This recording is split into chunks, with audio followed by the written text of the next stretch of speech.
बिस्मिल्लाहिर्रहमानिर्रहीम। अस्सलाम वालेकुम नाज़रीन, आप यूट्यूब चैनल देख रहे हैं। मैं इमरान खान हूँ। सबसे पहले वापस किर्गिस्तान के मामले के ऊपर बात करते हैं। पाकिस्तान में ये प्रोपेगेंडा किया गया और बार बार लोग ये कहते हैं, ख़ास तौर पे जिनका ताल्लुक हुकूमत से है या वो हुकूमत के अंदर है या वो हुकूमत के सपोर्टर्स हैं, वो बार बार ये कहते हैं कि वहाँ तो कुछ हुआ ही नहीं और किर्गिस्तान के अंदर तो बात का बतंगड़ बनाया गया। लेकिन जब तलबा पहुँचे पहली फ़्लाइट के ज़रिए से और अपनी मदद आपके तहत पहुँचे, अभी तक जो पहली फ़्लाइट आई जिसको लेने के लिए वज़ीर दाखिला गए थे, तो वज़ीर दाखिला को क्या कहा तलबा ने?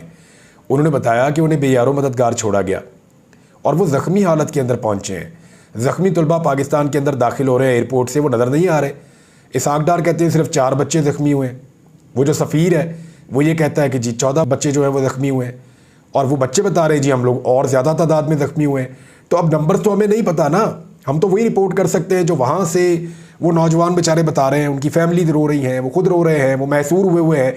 इस हालत के अंदर जब उनको खुद इन्फॉर्मेशन नहीं थी तो उन्होंने जो चीज़ें बताई, पाकिस्तान में इक़्तिदार में बैठे हुए लोगों को जो एक नशे में है, उनको उस नशे से झंझोड़ने के लिए चंद लोगों ने बड़ा अहम किरदार अदा किया।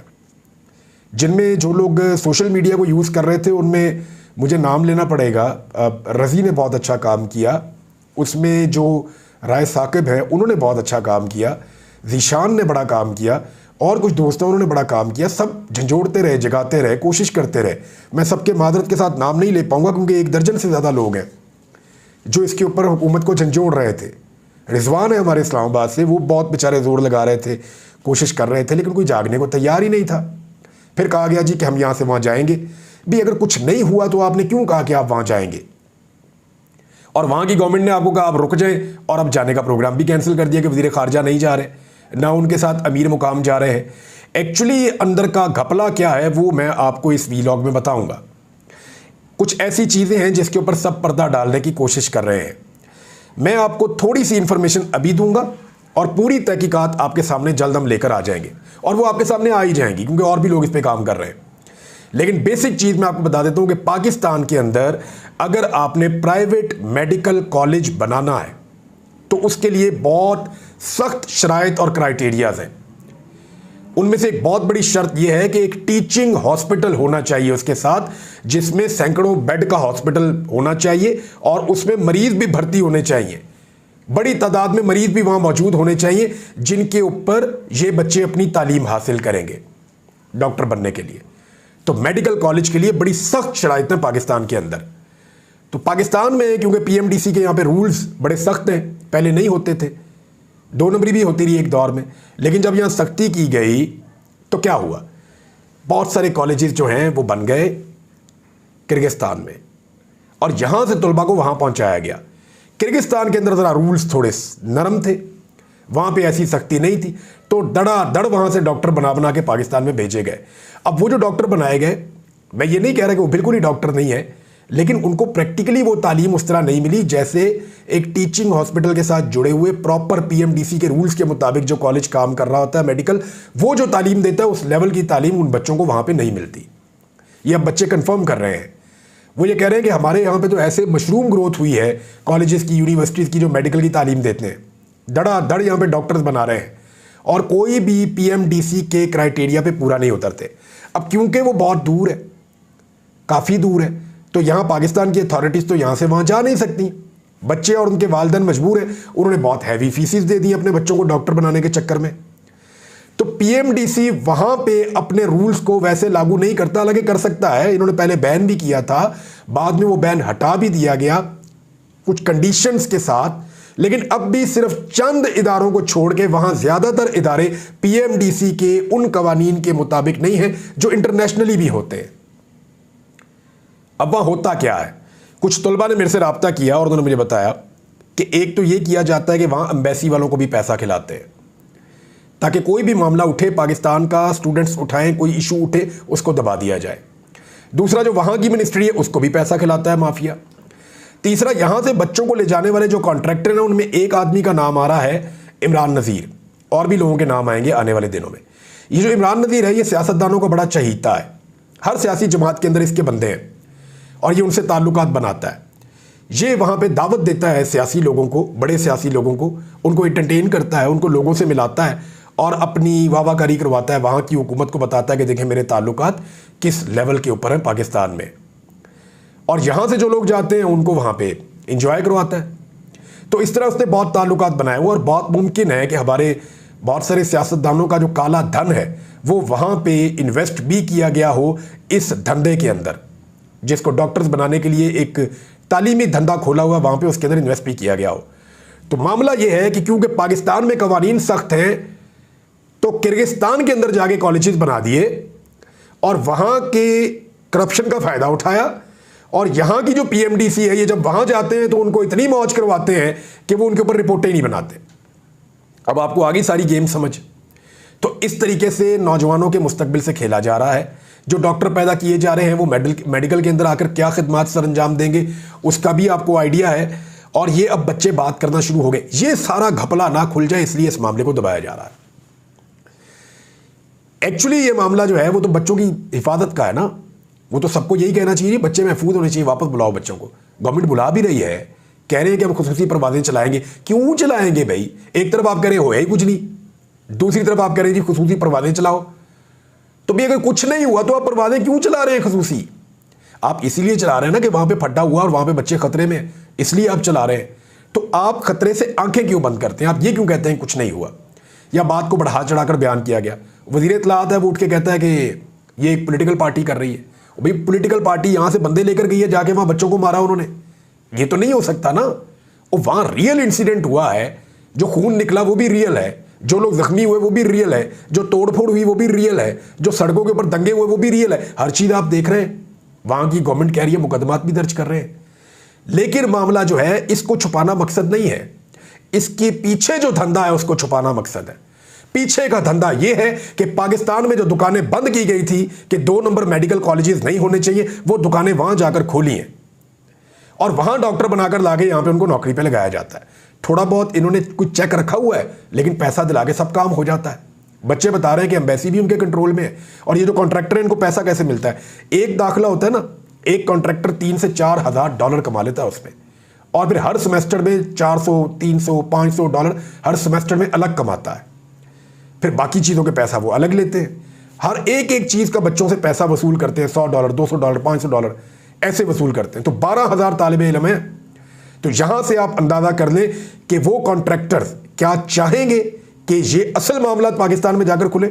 मेरे ख्याल में इसके ऊपर एक इंक्वायरी कमीशन बनना चाहिए, और पूरी इंक्वायरी होनी चाहिए कि वहां पे किस किस्म की तालीम दी जा रही है बच्चों को, और क्या वो तालीम आलमी मेयार के मुताबिक है या नहीं है, टीचिंग हॉस्पिटल मौजूद है या नहीं है। बच्चे बता रहे हैं जी कि वो टीचिंग हॉस्पिटल के नाम पे एक बिल्डिंग दिखा देते हैं, और यहां से जो हमला जाता है उस बिल्डिंग को देख के ओके कर देता है। आपने मूवी देखी होगी मुन्ना भाई MBBS। ये जो इमरान नज़ीर है ना, इसकी संजय दत्त के साथ भी तस्वीरें हैं, ये गौर कीजिएगा। और संजय दत्त की फिल्म है मुन्ना भाई MBBS, उसमें वो अपने अब्बा को धोखा देने के लिए एक जाली अस्पताल बनाता है। ऐसे ही ये जो कॉलेजेस और यूनिवर्सिटीज बने हुए ना मेडिकल के, ये जाली अस्पताल बनाकर अपना सर्वे करवा लेते हैं, इसी तरह उसी फॉर्मूला से मुतासिर होकर ये अपने जाली सर्वे करवाते हैं, और उसके बाद अप्रूवल लेके अपने डॉक्टर जाली बना बना के भेजी जा रहे हैं दुनिया के अंदर। ये एक बहुत बड़ा स्कैंडल है, बहुत बड़ा स्कैम है, एक काला धंधा है, और इसको बेनकाब होना चाहिए। इसके पीछे असल कहानी ये है। मैंने आपको यहां तक बता दिया, अभी ये मामला और भी खुलेंगे। कुछ और खबरें हैं नाज़रीन।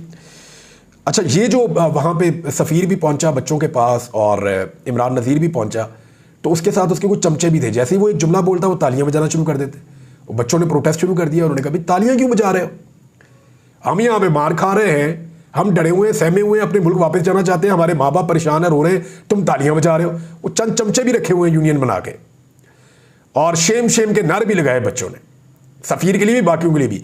इस सफ़ीर को बुला के इसको पूछना चाहिए कि सारा काला धंधा क्या है, और वहां पे किसी ईमानदार शख्स को भेजकर प्रॉपर इस सारे मामले की इंक्वायरी करवानी चाहिए। एक और खबर है नाज़रीन, ये बड़ी खबर है। खबर यह है कि पतन ऑर्गेनाइजेशन ने तहकीकात की है, एक ऑडिट किया है, और उन्होंने सिर्फ इस्लामाबाद के 3 हलकों का ऑडिट किया है। जो बात पाकिस्तान तहरीक इंसाफ पहले दिन से कह रही है, जो बात पहले दिन से इलेक्शन होने के बाद से लेकर हम सारे मीडिया वाले कह रहे हैं, पाकिस्तान का तकरीबन सारा मीडिया ये कह रहा है, चंद लोगों को छोड़कर। और पाकिस्तान का मीडिया क्यों कह रहा है ये बात? वो इसलिए कह रहा है कि मीडिया ने ये सब होता हुआ देखा है। मैंने तो आपको पहले दिन रिपोर्ट कर दिया था 8 फरवरी की रात को कि अब तक का इलेक्शन ये है और रिजल्ट रुक गए, देखिए अब क्या होता है। और वही हुआ जिसका डर था। तो अब पतन ने 3 हलकों का मुकम्मल ऑडिट कर लिया है, मुकम्मल ऑडिट। और मैं ये आपको बता देता हूं, उन्होंने कहा जी कि जो इस्लामाबाद के 3 हलके हैं, इस्लामाबाद 1, इस्लामाबाद 2 और इस्लामाबाद 3, यहां जो फॉर्म 47 और फॉर्म 45 के दरमियान तजादात हैं, उस हवाले से उन्होंने एक रिपोर्ट तैयार की है और उसके मुताबिक वो ये बता रहे हैं कि जिन उम्मीदवारों को जीता हुआ करार दिया गया फॉर्म 47 के मुताबिक, वो उम्मीदवार कम वोट ले सके हारने वाले उम्मीदवारों के मुकाबले में। यानी जो रनर अप हैं, जो दूसरे नंबर पे आने वाले उम्मीदवार हैं, उनके वोटों की तादाद बहुत ज्यादा है। फिर उन्होंने मुख्तलिफ हलकों का जो है वो सारा हवाला भी दे दिया। यानी सबसे पहले उन्होंने कहा कि इस्लामाबाद 1 जो है उसमें 342 पोलिंग स्टेशन हैं। इनमें से जो 87% है पोलिंग स्टेशन वो चेक किए गए हैं। लगभग 298 पोलिंग स्टेशन का उन्होंने दावा किया कि उन्होंने चेक किया है, और वो ये बता रहे हैं कि पाकिस्तान तहरीक इंसाफ के उम्मीदवार आमिर मसूद ने 75,608 वोट लिए हैं, जो जेन्युइन वोट उनका बनता है 75,608। उनके मुकाबले में नून लीग का अंजुम अकील है, उसके 38,607 वोट हैं। तो अंजुम अकील साहब जो हैं वो 38,607 वोट हैं, यानी लगभग आधे वोट हैं उनके, ये दूसरे नंबर पे है। लेकिन इलेक्शन कमीशन ऑफ पाकिस्तान की वेबसाइट पर अपलोड करदा फॉर्म 47 के मुताबिक पाकिस्तान तहरीक इंसाफ के हमायत याफ्ता उम्मीदवार के वोट जो है वो 75,608 से कम करके 44,317 कर दिए गए, और नून लीग के उम्मीदवार के वोट 38,607 से बढ़ाकर 81,958 कर दिए गए, और ये 76,000 से ज्यादा वोटों का इन्होंने फर्क डाल दिया। यानी जो एक तरफ कम करना एक तरफ बढ़ाना, 76,000 वोटों का इन्होंने फर्क डाल दिया इसके अंदर। दूसरा हल्का आ जाए जी आप, दूसरा हल्का जो है वो इस्लामाबाद 2 है, और यहां पे मुकाबला जो है वो शुएब शाहीन साहब का मुकाबला था पाकिस्तान तहरीक इंसाफ के तारिक फजल चौधरी साहब के साथ। तारिक फजल चौधरी साहब, ये इस्लामाबाद 2 का हल्का है, यहां पे 387 में से 379 यानी 97% पोलिंग स्टेशन का ऑडिट हो गया यहां पे। अब करवा लें आप फॉरेंसिक ऑडिट, आपके सामने यही चीजें आएंगी। 97% पोलिंग स्टेशन के नतीजे हैं, उसके मुताबिक शुएब शाहीन ने 1,01,061 वोट लिए, जबकि तारिक फजल चौधरी ने 49,528 वोट लिए, यानी आधे वोट से भी कम लिए तारिक फजल चौधरी साहब ने। अब वो ये कह रहे हैं कि फॉर्म 47 के अंदर क्या 2 नंबरी की गई कि तारिक फजल चौधरी साहब का जो वोट है वो बढ़ा के 1,01,397 कर दिया, और पीटीआई की उम्मीदवार के वोट शुएब शाहीन साहब के 86,794 कर दिए, और 66,000 वोटों का यहां पे जो है वो 2 नंबरी की गई।